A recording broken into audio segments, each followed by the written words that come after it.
Bonjour à tous, c'est Sandstorm, bienvenue sur JusteGeek.fr. Je vous retrouve dans cette vidéo pour vous présenter un clavier mécanique de chez OK, un clavier qui est vendu à un tarif très attractif. Et avant de rentrer dans le vif du sujet, je voudrais remercier la marque OK qui m'a permis de tester ce clavier en me l'envoyant. Bien évidemment, comme d'habitude, ce test n'a pas été rémunéré et c'est une vraie review. Je l'ai testé pendant plusieurs semaines avant de donner mon avis. Allez, c'est parti, on attaque avec le déballage.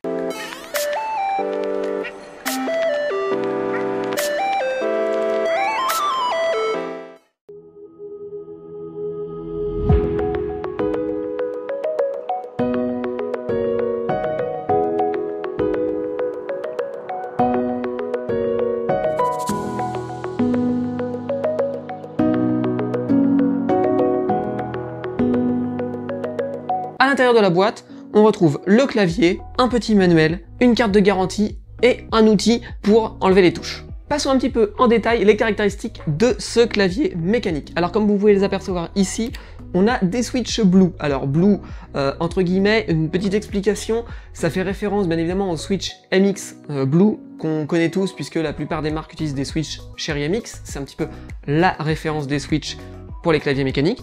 Là, ça va pas être des Cherry MX, mais ça va être un équivalent. Donc ce sera un petit peu un équivalent des Cherry MX Blue. Et bon, moi je l'ai utilisé pendant 3 semaines, ça réagit plutôt bien, ça fonctionne bien. J'ai pas eu spécialement de désagréments avec ces switches, donc c'est plutôt du positif. La deuxième caractéristique de ce clavier, c'est que c'est un clavier RGB. Donc on va avoir des LED qui vont pouvoir s'illuminer. On a, je crois, 7 couleurs sur le clavier. Donc on peut avoir des couleurs qui varient d'intensité, on peut avoir des couleurs fixes, on peut avoir des couleurs par ligne, enfin voilà, on a vraiment plein de modes et ça c'est sympa.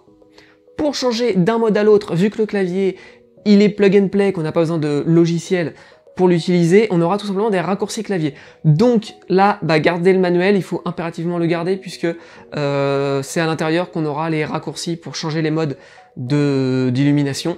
Donc à moins de les apprendre par cœur dès le départ, je pense que le manuel est utile pour pouvoir changer facilement d'un mode à l'autre. Troisième caractéristique de ce clavier, c'est un clavier QWERTY. Alors j'en vois déjà parmi vous qui font la grimace, franchement, est-ce que c'est rédhibitoire ou pas? Est-ce que vraiment quand vous jouez c'est important qu'il y ait un Z à la place du W? Est-ce que vous regardez la touche ou pas? Je suis pas sûr, honnêtement ça a peu d'intérêt, les touches sont de même forme donc on va jouer, ça changera rien pour les doigts, c'est juste du visuel, donc si c'est pour jouer, puisque c'est un clavier de toute façon pour gamer, je pense que là on n'a pas de souci. Après, 2 modes s'offrent à vous, soit vous l'utilisez comme un clavier AZERTY sous Windows, et donc vous aurez le Z ici, etc. Ou alors vous pouvez carrément utiliser un clavier QWERTY dans Windows, et vous pourrez utiliser le W à cet endroit-là, etc. Vous avez compris où je veux en venir. Mais alors là, je vous vois venir, vous allez me dire, oui mais attends, Sandstorm, tout à l'heure tu nous as dit, il y a un outil pour enlever les touches, donc pourquoi pas le remettre en AZERTY?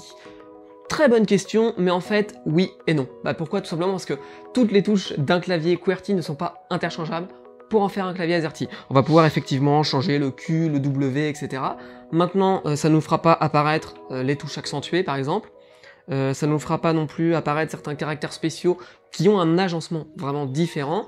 Donc voilà, ce serait une transformation en AZERTY que partielle, qui finalement, je suis pas sûr qu'elle aura vraiment de l'intérêt.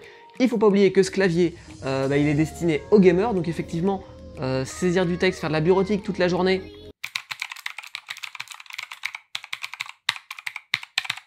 Ouais non, c'est bon, ça va être un petit peu gonflant je pense. Donc c'est un clavier à destination des gamers, donc les gamers, les accents, tout ça, l'agencement des touches, on s'en fiche un peu. Après effectivement, pour faire de la bureautique, je ne le recommanderais pas forcément. Alors au niveau de son fonctionnement, le clavier fonctionne plutôt bien. Le premier avantage, c'est qu'il est plug and play, donc on viendra brancher sa prise USB et il est tout de suite utilisable.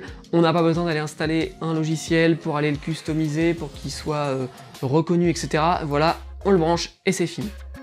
Ensuite, deuxième point, au niveau de son fonctionnement, il fait du bruit. Eh bah oui, c'est un clavier mécanique. Donc voilà, c'est pour ça que je vous disais, quand vous jouez, si vous avez le casque, vous n'allez pas trop l'entendre, vous l'entendrez quand même un petit peu, vous n'allez pas trop l'entendre, c'est pas gênant. Après, quand c'est pour taper du texte, etc., si vous envoyez des mails, que vous faites de la bureautique, etc., alors là, franchement, c'est pas forcément le clavier que je vous recommanderais. Et bien sinon, au niveau de son fonctionnement, il a parfaitement rempli son rôle. J'ai joué avec pendant à peu près 3 semaines, j'ai joué tous les soirs à Fortnite avec, donc voilà, il n'y a pas de souci. C'est réactif, ça fonctionne bien.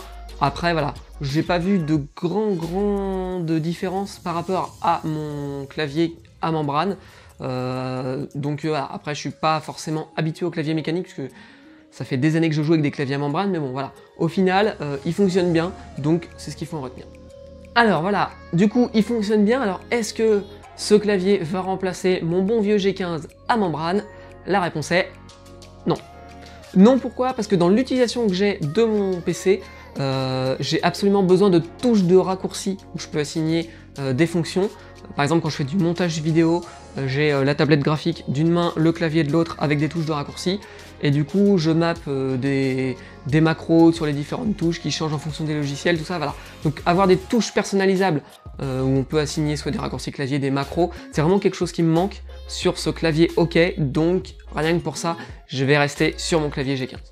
Mais soyons d'accord, c'est vraiment le seul point qui me fait conserver mon ancien clavier. Voilà, c'est quelque chose pour moi qui est rédhibitoire de ne pas avoir les touches de raccourci, et s'il y en avait eu sur ce clavier, eh bien je pense que mon G15 aurait fini au fond d'un placard. Bon, et qu'est-ce qu'il en est de son prix à ce clavier? Je vous disais en intro, c'est un clavier à un tarif attractif. Eh bien le clavier mécanique de chez OK, dont le lien est en description, est disponible chez Amazon pour 55 € à l'heure actuelle. Donc 55 € pour un clavier mécanique, ouais, j'ai envie de dire, ça reste quand même raisonnable, c'est le prix d'un clavier à membrane. Donc je pense qu'il conviendra largement aux petits budgets, aux gamers un peu moins exigeants, aux gens qui n'auraient pas besoin de touches supplémentaires. Voilà, honnêtement, pour ce que c'est, pour 55 €, je pense que ça vaut vraiment le coup. Et vu que j'en ai pas été déçu pendant 3 semaines que je l'ai utilisé, eh ben je ne peux que vous le recommander si vous cherchez un clavier. Et bien voilà, ce test du clavier RGB mécanique de chez OK s'arrête ici. Dans les prochains jours, j'aurai d'autres vidéos de produits de chez OK à vous proposer pour les gamers, à savoir une souris et un casque. Donc voilà, si les sujets vous intéressent, n'hésitez pas à passer régulièrement sur le site, à vous abonner à la chaîne YouTube, à me suivre aussi sur les réseaux sociaux, histoire de ne pas manquer les prochains articles et les prochaines vidéos. Si vous avez des questions sur ce clavier, allez-y, moi ça me fait toujours plaisir d'interagir avec vous, donc si vous avez des questions ou des remarques, vous pouvez les poser en commentaire, et moi je vous réponds dès que j'en ai l'occasion. Et si vous avez envie de me faire un peu plaisir, vous pouvez aussi partager mon contenu sur les réseaux sociaux, histoire de faire davantage connaître le site, la chaîne, etc. Et sur ce, moi je vous dis à bientôt pour une prochaine vidéo. Allez, ciao!